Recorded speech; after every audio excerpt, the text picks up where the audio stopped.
Assalamualaikum warahmatullahi wabarakatuh. Apa kabar anak-anakku sekalian? Selamat bertemu kembali dengan Ibu untuk belajar materi biologi. Pada video kali ini, kita akan melanjutkan pembahasan materi anabolisme sebelumnya, yaitu fotosintesis, yang sekarang kita akan mempelajari kemosintesis. Disimak ya. Tujuan pembelajaran kali ini adalah setelah proses pembelajaran, diharapkan peserta didik dapat yang pertama menjelaskan konsep kemosintesis, yang kedua menyebutkan contoh peristiwa kemosintesis, yang ketiga menyebutkan organisme yang melakukan kemosintesis. Baiklah, mari kita lihat dari pengertian kemosintesis. Pada materi sebelumnya sudah dibahas bahwa fotosintesis merupakan proses pembuatan bahan organik dari bahan anorganik dengan menggunakan energi matahari. Namun ternyata ada sekelompok organisme tertentu yang mampu membuat bahan organik dari anorganik tanpa menggunakan cahaya matahari sebagai sumber energinya, tetapi dia menggunakan energi dari hasil reaksi kimia. Nah, proses tersebut pembuatan bahan organik dari bahan anorganik dengan menggunakan energi yang berasal dari reaksi kimia disebut dengan peristiwa kemosintesis, ya. Jadi, yang membedakan antara fotosintesis dengan kemosintesis adalah sumber energinya, ya. Fotosintesis bersumber dari energi matahari, sedangkan kemosintesis bersumber dari energi hasil reaksi kimia. Itu perbedaannya, jelas ya? Mari kita lanjutkan. Jadi, kemosintesis itu merupakan reaksi penyusunan bahan organik dengan menggunakan energi dari pemecahan senyawa kimia. Tentu saja energi yang dihasilkan lebih kecil dibandingkan dengan menggunakan energi yang bersumber dari cahaya matahari. Lanjut ya.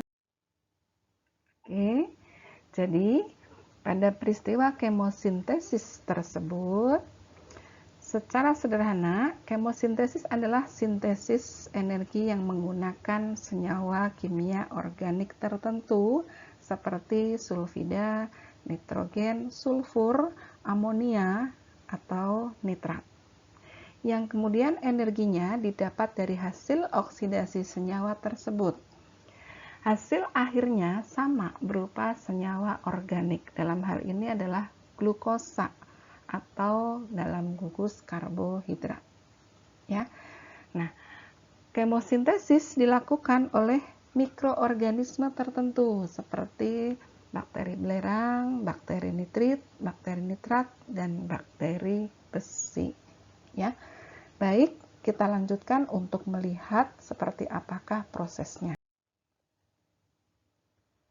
Ya, reaksi kemosintesis itu merupakan reaksi oksidasi dari senyawa anorganik menghasilkan energi dan hasil samping yang kemudian energinya ini dipakai untuk menggantikan energi dari cahaya matahari, ya.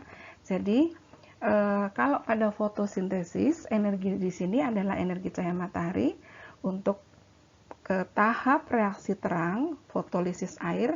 Nah, di sini energinya dari reaksi kimia.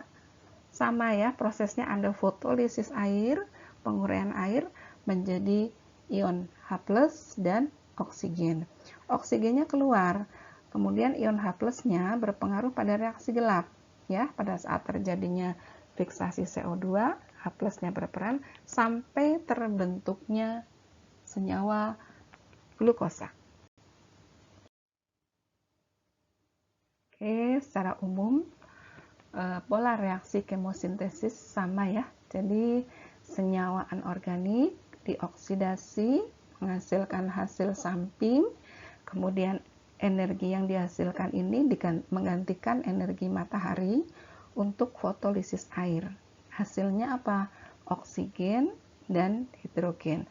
Oksigen keluar ke udara dan hidrogennya berperan dalam proses reaksi berikutnya, yaitu fiksasi CO2 dan seterusnya sampai dihasilkannya karbohidrat. Berikutnya, apakah fungsi dan manfaat dari kemosintesis? Pada umumnya, kemosintesis akan menghasilkan glukosa. Nah, glukosa ini digunakan sebagai sumber energi. Oleh siapa? Oleh banyak organisme. Nah, dari proses ini sehingga organisme-organisme lain dapat tetap melangsungkan kelangsungan hidupnya. Ya. Jadi sebagai sumber energi dan nutrien bagi organisme yang hidup di daerah ekstrim, contohnya seperti di daerah Laut Kaspi di mana kadar garamnya sangat tinggi, ternyata masih ada bakteri yang mampu hidup di sana, dan bakteri ini melakukan kemosintesis untuk menghasilkan glukosa.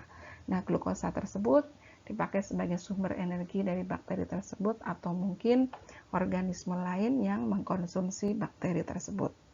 Ya.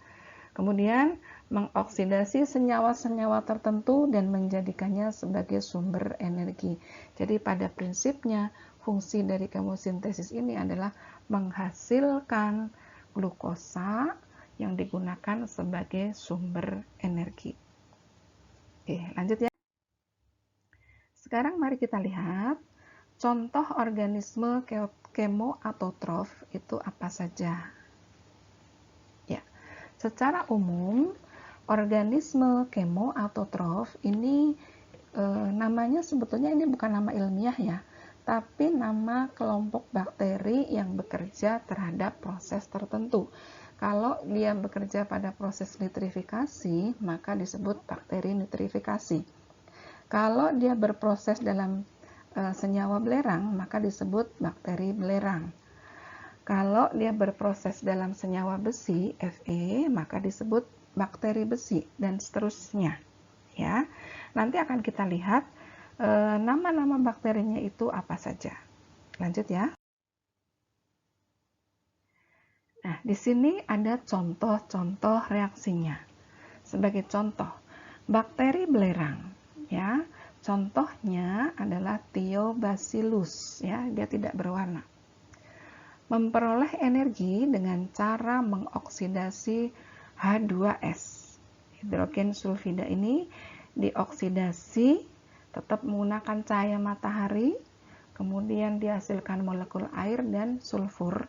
Nah, energi yang dihasilkan dari reaksi kimia ini digunakan untuk memfiksasi CO2 sehingga terbentuklah pada hasil akhirnya adalah senyawa glukosa atau masuk ke dalam kelompok karbohidrat ya. Kemudian bakteri nitrit. Ada bakteri nitrit contohnya Nitrosomonas, Nitrosococcus ya, yang mengubah dari NH4 menjadi asam nitrit. Bakterinya ini Nitrosomonas dan Nitrosococcus. Ya, menghasilkan molekul air, karbon dioksida, molekul air dan energi. Nah, energi ini dipakai untuk proses pembuatan glukosa. Ya. Kemudian ada bakteri nitrat. Bedanya apa? Kalau tadi nitrit, sekarang nitrat. Ya, kalau nitrit pembentukan asam nitrit, kalau bakteri nitrat berproses dalam pembentukan senyawa nitrat. Ya, nah bakteri yang berperan di sini adalah nitrobakter. Ya, menghasilkan energi. Nah, energi ini dipakai untuk membentuk glukosa, hasil akhir dari kemosintesis. Contoh lain, bakteri besi. Sebagai contoh adalah lipotrik. Dia memperoleh energi dengan cara mengoksidasi senyawa ferro menjadi feri dan dihasilkan energi ya.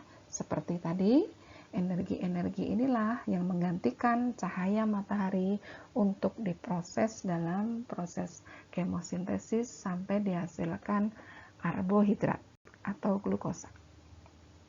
Jelas ya? Lanjut. Nah, ini contoh-contoh lebih detailnya. Ada bakteri belerang, ya, kelompok bakteri belerang seperti Beggiatoa atau Thiospirillum, ya. Ini ditemukan di sumber mata air panas di pegunungan, ya, yang banyak mengandung hidrogen sulfida. Nah, kelompok bakteri tersebut bisa mengoksidasi hidrogen sulfida di bakterinya sehingga dihasilkan sulfur, molekul air, dan energi. Nah, sekali lagi energi ini dipakai untuk menggantikan cahaya matahari, ya. Demikian juga reaksi di bawahnya. Ini menghasilkan energi yang juga dipakai untuk menggantikan energi matahari. Ya.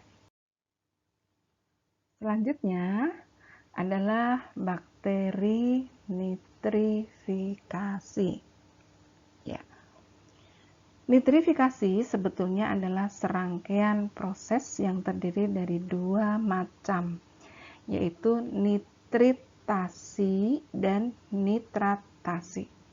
Di sini ada dua macam reaksi, sama-sama reaksi oksidasi. Yang pertama ini disebut dengan reaksi nitritasi, yaitu proses perubahan NH3 amoniak dioksidasi oleh bakteri Nitrosomonas nitrosococcus menghasilkan asam nitrit, molekul air, dan energi. Ya, energi ini dipakai sebagai pengganti cahaya matahari. Kemudian yang kedua adalah nitratasi, yaitu oksidasi senyawa nitrit yang dibentuk pada reaksi sebelumnya, ya, oleh bakteri nitrobakter diubah menjadi asam nitrat dan energi. Ya, seperti energi yang sebelumnya, ini dipakai untuk proses pembentukan glukosa. Ya, jelas ya? Oke, lanjut. Baik, mari kita lihat lebih detail contoh kemosintesis. Dalam hal ini adalah pembentukan nitrat oleh bakteri nitrat, bakteri nitrit, dan bakteri nitrobakter. Perhatikan gambar pada slide ini, ya. Gas nitrogen yang ada di udara itu diperlukan oleh semua makhluk hidup. Namun, tidak semua makhluk hidup bisa menangkap gas nitrogen yang ada di udara. Ada dua mekanisme. Nitrogen ditangkap oleh bakteri tertentu, yaitu yang pertama adalah kelompok bakteri yang hidupnya bebas di tanah-tanah yang lembab. Ya, ini bakterinya ini ditangkap. Kemudian ada lagi kelompok bakteri yang hidupnya di akar tanaman. Dia berbentuk seperti bintil-bintil, ya. Nah, ini yang simbiosis, ya. Contoh bakteri yang hidupnya bebas di tanah seperti Azotobacter. Bakteri yang hidupnya di akar yang membentuk bintil-bintil itu adalah Rhizobium leguminosarum, karena dia hidupnya pada tanaman Leguminosae, famili Leguminosae, ya.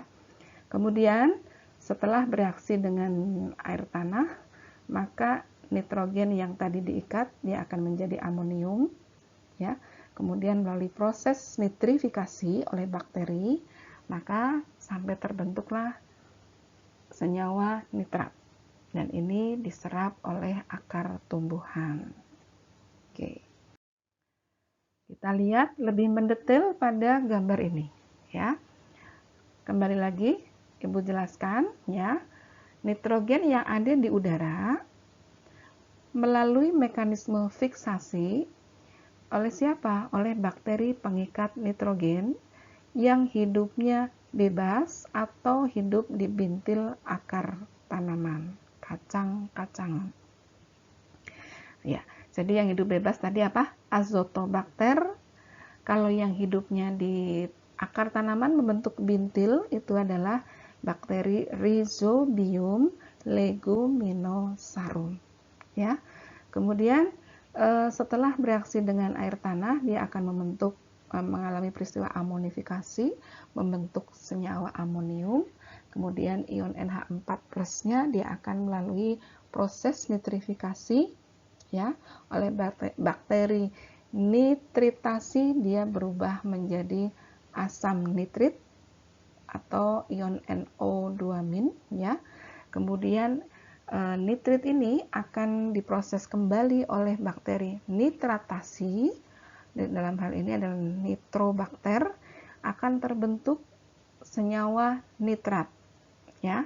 Nah, setelah menjadi senyawa nitrat ini, ion NO3-nya ada dua kemungkinan. Kemungkinan yang pertama, jika di sekitarnya terdapat tumbuhan, maka akan diserap oleh akar tumbuhan tersebut, tidak melalui bintil akar ya.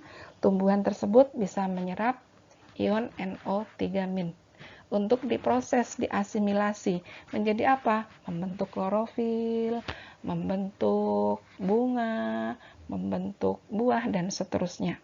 Ya, ini kemungkinan yang pertama.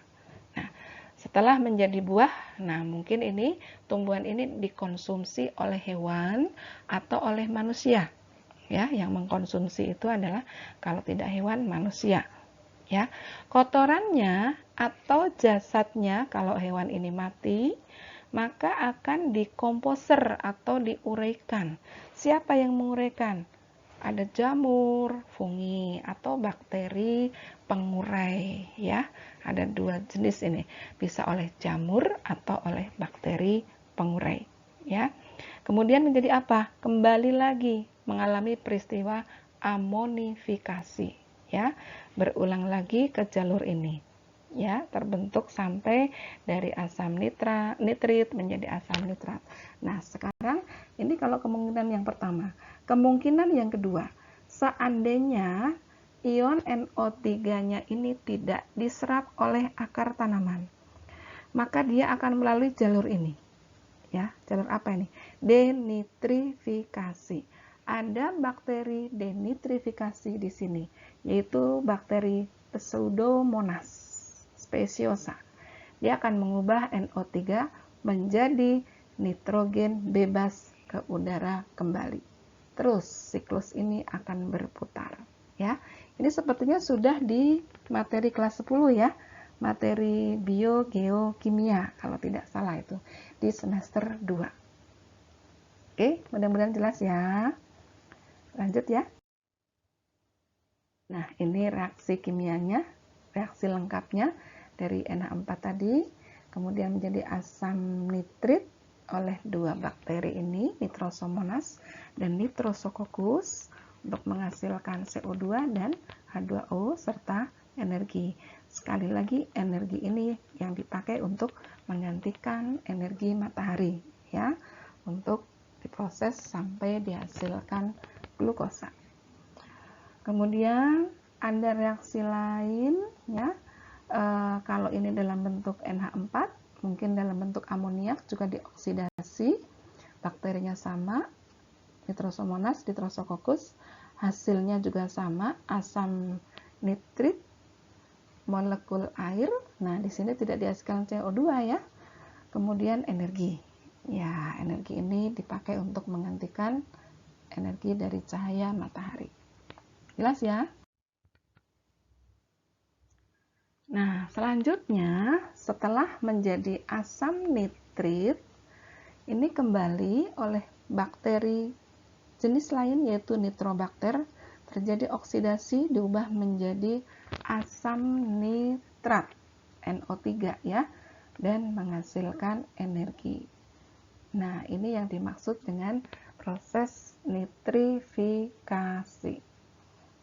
Nah, berikutnya untuk bakteri belerang ya, ini mengoksidasi H2S, dioksidasi kemudian menghasilkan molekul air dan sulfur. Nah, ini energinya sebagai pengganti energi cahaya matahari. Jelas ya? Oke, berikutnya bakteri besi. Seperti halnya sebelumnya, ini juga akan menghasilkan energi ya dari reaksi yang dilakukan oleh bakteri besi seperti Crenotrix, Lepotrix dan yang lain-lain ya. Dia akan mengoksidasi Fe menjadi energi. Nah, energi ini sekali lagi dipakai sebagai pengganti energi matahari untuk menghasilkan karbohidrat. Lanjut. Bakteri hidrogen, demikian juga ini dia akan menghasilkan energi ya. Sama ya. Bakteri metana CH4 dia bekerja terhadap molekul senyawa NH4 dioksidasi menghasilkan CO2, molekul air, dan energi. Sekali lagi, energi ini dipakai untuk sumber energi pengganti cahaya matahari dalam proses pembentukan karbohidrat. Ya.